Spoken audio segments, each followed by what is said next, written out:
బర్కాతుహు.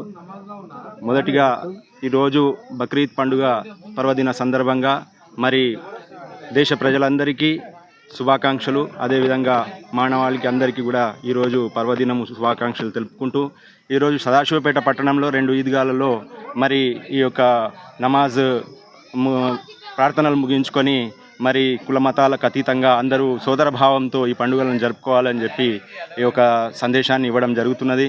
మరి మన ఈ బక్రీద్ పండుగ ఏదైతే ఉన్నదో దానికి ఖుర్బానీ ఇచ్చేటటువంటి మత ఆచారము ఆనాది నుంచి వస్తున్నటువంటి ఆచారము.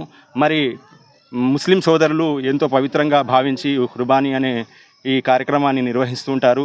మరి భారతదేశం యొక్క ఏదైతే చట్టాలు ఉన్నాయో దానికి అనుగుణంగా నిషేధించబడినటువంటి జంతువులను వధించకుండా మరి ఖుర్బానీ ఇచ్చుకుంటూ అందరూ తమ యొక్క అందరి మనోభావాలను గౌరవించుకుంటూ సోదరభావంతో ఈ పండుగలను జరుపుకోవాలని చెప్పి తెలుపుకుంటూ మరి ఈ యొక్క సదాశివపేట పట్టణంలో మాకు ఈద్గాలో ఏదైతే కార్యక్రమానికి ప్రార్థనలకు అనుగుణంగా ఏవైతే సౌకర్యాలు కల్పించినారో మున్సిపల్ సిబ్బందికి, అదేవిధంగా పోలీస్ శాఖ వారికి, మరి ఎలక్ట్రిసిటీ వారికి, ప్రతి ఒక్కరికి ఎవరైతే ఈ కార్యక్రమానికి సహకరించినారో ఎలక్ట్రానిక్ మీడియా సోదరులందరికీ ప్రత్యేకంగా పండుగ శుభాకాంక్షలు తెలుపుకుంటూ ముగిస్తున్నాను.